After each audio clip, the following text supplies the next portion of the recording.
আছো তোমরা সবাই? আশা করছি তোমরা সবাই ভালো আছো, আর আমিও বেশ ভালো আছি। আমি অথই চলে এসেছি তোমার সাথে আজকে নতুন একটা ব্লগ নিয়ে। আর আমাদের এই ব্লগে তোমাদের সকলকে জানাই ওয়েলকাম। তো কেউ ভিডিওটা স্কিপ করো না, আশা করছি ভিডিওটা একটু হলেও তোমাদের ভালো লাগবে। তো আজকের ভিডিওটা এখানেই তোমাদেরকে নিয়েই শুরু করছি। তো দেখো, সকালে সমস্ত বাসি কাজ সেরে নিয়েছিলাম আর নিয়ে ঘরে চলে এসেছিলাম রান্নাঘরে এসে আজকে বেগুন ভাজা আর রুটি হবে।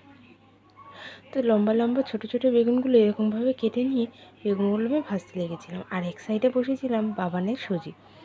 তো বেগুনগুলো ভাজা হয়ে গেলে অনেক দিন ধরেই সবাই বলছে বেগুন ভাজাতে রুটি খাবে, তো সেই কারণে বেগুনটা ভেজে নিচ্ছিলাম। আর এদিকে আমার বাবানের সুজিটা প্রায় কমপ্লিট, আর একটু ফুটলেই নামিয়ে দেবো। আর দুধটা আমার অলরেডি জাল দেওয়া হয়ে গেছে। কাল দুধ এনেছিল, সেই দুধটা রাত্রে জাল দেওয়া হয়নি, তাই সকালবেলা জাল দিয়ে নিয়েছি। আর এদিকে তো আমার বেগুন ভাজাটা হচ্ছে। তো আর ওইদিকে কিন্তু আমার বাবান ঘুম থেকে উঠে গেছে। আর আমাদের এখানে যেন সকালবেলা বেশ বৃষ্টি হচ্ছে। চলো তোমাদের একবার দেখাই। এই দেখো, আমার শ্বশুরমশাই কিন্তু বৃষ্টিতে ভিজে ভিজেই ফুল তুলছে। কী করবে, ফুল তুলতে হবে। আবার অনেকটা বেলা হয়ে গেছিলো। এদিকে কিন্তু আবার রোদও বেরিয়ে গেছিলো। কিছুক্ষণ বৃষ্টি হওয়ার পর, আসলে সারা রাতি বৃষ্টি হয়েছে, তারপরে বৃষ্টি হওয়ার পর ঝকঝকে রোদ। আর ঘরে এসে আগে বিছনাটা গুছিয়ে নিয়েছিলাম। তারপরে ভাবলাম ঘরটা একবারে ঝাড় দিয়ে নেবো। বাবানের বাবা একটু ঘুরতে বেরিয়েছে, তাই সেই সুযোগেই আমি ঘরটা একটু সুন্দর করে গুছিয়ে নিলাম।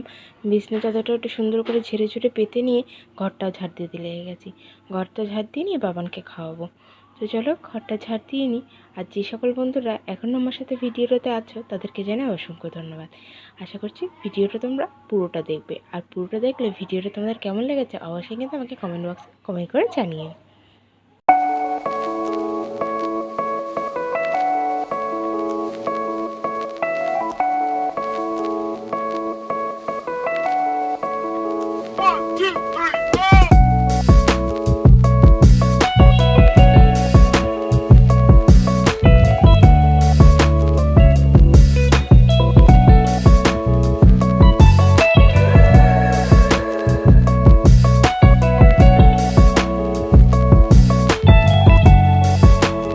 দেখো, ঘরটা ঝাড় দিয়ে নিয়েছিলাম আর বেশ অনেকটা সময় পার হয়ে গেছে। বাবানকে ঘুম পাড়িয়ে দিয়েছিলাম আর বারবার কারেন্টটা চলে যাচ্ছিলো, যার কারণে পাখাটা ওখানেই রেখে দিয়েছিলাম।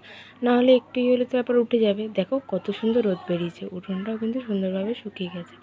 তো সেই সুযোগে আমি কিন্তু জামা কাপড়গুলো মেলে দিয়েছিলাম, আর এই সাইডে আমার শাশুড়ি করছিল রুটি।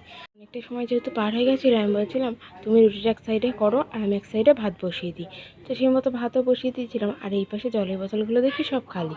তো আবার জলও আনতে যাবে, সেই জন্য পিঁড়িটা নিয়ে আগে সঙ্গে সঙ্গে বসে পড়লাম যে জলের বোতলগুলো আগে সুন্দর করে একটু ভরে নিই। নাহলে না পরে বাবান উঠে গেলে আমার সব কাজে না খুব হুটোপাটা লেগে যায়। আর সারাদিন সংসারের কাজ করে নিজের শরীরের যে ক্লান্তি, সেটা বোঝার ক্ষমতা কিন্তু সবার হয় না। যাই হোক, বেশি কথা বলবো না। তো দেখো, কথা মতো কিন্তু জলগুলো সুন্দর করে ভরে নিয়েছিলাম। এদিকে আমার শাশুড়িমার রুটি প্রায়, আর আজকে ও একটু যেহেতু দেরি করে যাবে, সেই জন্য রুটিটা একটু দেরি করে করছিল। তারপরে আমার ভাত হয়ে গেছিলো। এদিকে আমি মনার মাছের ঝোলটাও বসিয়ে দিয়েছিলাম।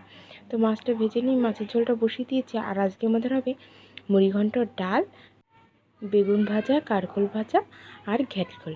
তো এই হবে আজকে রান্না। তো দেখো, মুড়িঘণ্ট ডালটার জন্য মাছ এখানে রয়েছে, আর এদিকে আমি ডালটা ভেজে নিচ্ছি। বাবানের মাছটা হয়ে গেছে, অথচ বাবান কিন্তু এখনও ঘুমতে ওঠেনি। প্রায় 12টা বাজতে চললো। তো তাড়াতাড়ি করে উঠলে আগে ওকে স্নান করিয়ে খাইয়ে দিতে হবে। যাই হোক, ততক্ষণ আমি আমার কাজগুলো একটু সেরে নিই। দেখো, ডালটা সুন্দর করে একটু ভেজে নিচ্ছিলাম, হালকা হালকা করে, যাতে বেশি লাল না হয়, এই জন্য বারবার নাড়ছিলাম। হালকা ভাজা হয়ে গেলেই ডালটা আমি জলের ভিতর দিয়ে দেবো। এই সাইডে জল রেখেছি, ওর ভেতরেই ডালটা ফুটিয়ে নেব। আর আমি কড়াইতে আগে বেগুন আর কারকোলটা ভেজে নেব। একটা কারকোল ছিল, আবার ফ্রিজে রাখবো, ওই জন্য কারকোলটাও ভাবলাম ভেজে নিই। তো দেখো, বেগুনটাকে দিয়ে দিয়েছি, তারপরে কারকোলটা দেবো। তো কারকোল বেগুনটা ভেজে নিয়ে আমি চলে যাব। এবার আমার শ্বশুরমশাইকে বলছিলাম আপনি রান্নাটা একটুখানি করেন ডালটা। শ্বশুর বললো হ্যাঁ তুমি চলে যাও, আমি এবার বাকিটা সামলে নিচ্ছি। তো তারপরে বাজার থেকে এনেছিল অনেক রকমের সবজি। সবজি বলতে এনেছিল পটল, এনেছিল ধুন্দুল, তারপরে কচুরমুখী, টমেটো, এসবগুলো এনেছিল, লঙ্কা। এসবগুলো আমি একটু তুলে রাখবো, যার কারণে ফ্রিজে নিয়ে যাচ্ছিলাম। এই দেখো, টমেটোগুলো এনেছে। আমি টমেটোগুলো, দুটো টমেটো অলরেডি আগের ছিল, তো সেই দুটো পাশে রেখে আমি এবারে টমেটোগুলো সুন্দর করে তুলে রাখছিলাম। আবার একটা গড়িয়েও গেল। তো এইভাবেই কিন্তু আমার শ্বশুরমশাই টুকটাক হাটবারে বাজার করে নিয়ে আসে। হাটে গেলে দামটা একটু কম হয়, সেই জন্য সামান্য কিছু পয়সা বাঁচানোর জন্য একটু একটু করেই কিন্তু অনেকটা হয়, জানো তো। 1 টাকা 2 টাকা এই করতে করতে কিন্তু 1000 টাকা হয়। তো এইভাবেই যদি সঞ্চয় করতে থাকি, নিশ্চয়ই একদিন কিছু না কিছু একটা করতে পারবো। যাই হোক, বেশি কথা বলবো না। তারপর দেখো, এদিকে কিন্তু আমার বাবান উঠে গেছিলো, আমি ওকে খাইয়ে দাইয়ে দিয়েছিলাম। খাইয়ে দাইয়ে দিয়ে আমি ওকে বসিয়ে দিয়েছিলাম, আর এই সুযোগে আমি ঘরটা একটু মুছে নিচ্ছিলাম। ঘরটা মোছা হয়ে গেলে আমি যাব একটু অন্য কাজে। তো যাই হোক, জামা কাপড়গুলো রয়েছে, সব ভাঁজ করতে হবে। এদিকে রান্নাও প্রায় কমপ্লিট, যেহেতু সিম্পল রান্না, ঘ্যাটকল ভাজাটা করে নিয়েছিলাম আমি, শুধু ডালটা বাকি ছিল। তো দেখো, আগে ঘরটা একটু মুছে নিই।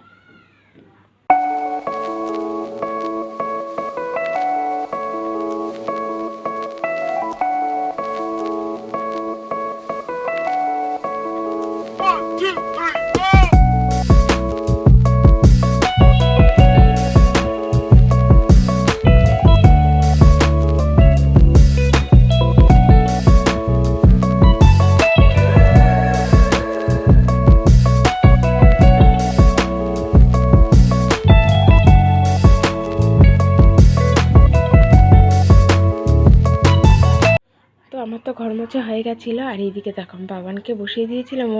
আমি যেসবগুলো ক্রিম মাখিয়েছি ওইসব নিয়েই খেলছিলো। আর আমি এবার জামা কাপড়গুলো গুছিয়ে যাব সোজা গ্যাস মুছতে। তো দেখো, গ্যাসে রান্না করেছে, আর গ্যাসের অবস্থাটা দেখো।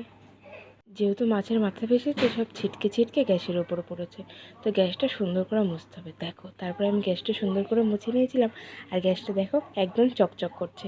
হ্যাঁ, এইভাবেই কিন্তু আমি জিনিস সবসময় পরিষ্কার পরিচ্ছন্ন করে রাখতেই পছন্দ করি। যাই হোক, গ্যাসটা মুছে নিয়েছিলাম, রান্নাঘরটাও ঝাড় দিয়ে নিয়েছিলাম। বাসনগুলো, কলে অনেকগুলো বাসন ছিল, সেই বাসনগুলো মেজে রান্নাঘরটা পরিষ্কার করে আমি স্নান করতে যাব। আর বাবানকে দিয়েছিলাম ওর ঠাম্মির কাছে। ঠাম্মি বারান্দায় নিয়ে, এই দেখো, বারান্দায় নিয়ে খেলা করছিল, ওদেরটা পলিথিন বের করে খেলছে। তারপরে আমি যাবো স্নান করতে। তো স্নান করে তারপরে চলে এসেছিলাম। তারপরে খাওয়া দাওয়া করে নিয়েছিলাম। খাওয়া দাওয়া করে নিয়ে ফ্রিজে যে ডালটা রাখতে হবে, সেই ডালটা আমি নিয়ে চলে এসেছিলাম। যেহেতু ফ্রিজে ডালটা রাখতে হবে, নাহলে ডালটা নষ্ট হয়ে যাবে। তো সবাই অলরেডি খেতে বসে গেছে, আমি ভাবলাম আগে ডালটা রেখে আসি, তারপরে খাই, আগের কাজটা আগেরটা করে নিই। তো সেই মতোই ডালটা রাখতে চলে গেছিলাম। তারপরে খাওয়া দাওয়া করে একটু ঘুমিয়ে নিয়েছিলাম। বিকেল হয়ে গেছিলো, বাবানকে নিয়ে একটু ঘুরেছিলাম, আর ভিডিও করার সময় পাইনি। যাই হোক, তারপরে সন্ধ্যা হয়ে গেছিলো। এদিকে আমার শাশুড়ি মা পুজো দিয়ে নিচ্ছিলো, আর এদিকে আমার বাবান দেখো খেলা করে বেড়াচ্ছে। আবার গোপালের ঘরে যাবে, আমি আবার আটকে দিলাম, যেহেতু পটির ওটা নিয়ে যাচ্ছিলো। তারপরে শ্বশুরমশাই হাত থেকে ওটা নিয়ে নিল, আর আমি যাবো এবার চা করতে।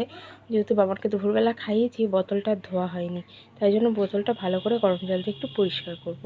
আর এদিকে আমি চা বসিয়ে দিয়েছিলাম, চাটা প্রায় হওয়ার পথে। তো চাটা হতে লাগুক, ততক্ষণ আমি বোতলটা একটু পরিষ্কার করে নেবো। তো বোতল পরিষ্কার করে নিয়েছিলাম, তারপরে সবাই মিলে একসাথে চাটাও খেয়ে নিয়েছিলাম। তো আজকের মতো ভিডিওটা আমি এখানেই এন্ড করব, আর বেশি কথা বলবো না। তোমাদের ভিডিওটা কেমন লাগলো অবশ্যই কিন্তু কমেন্ট বক্সে কমেন্ট করে জানিও। ভালো লেগে থাকলে অবশ্যই একটা like, comment, share and subscribe করে দিও। ততক্ষণ সবাই ভালো থেকো, সুস্থ থেকো।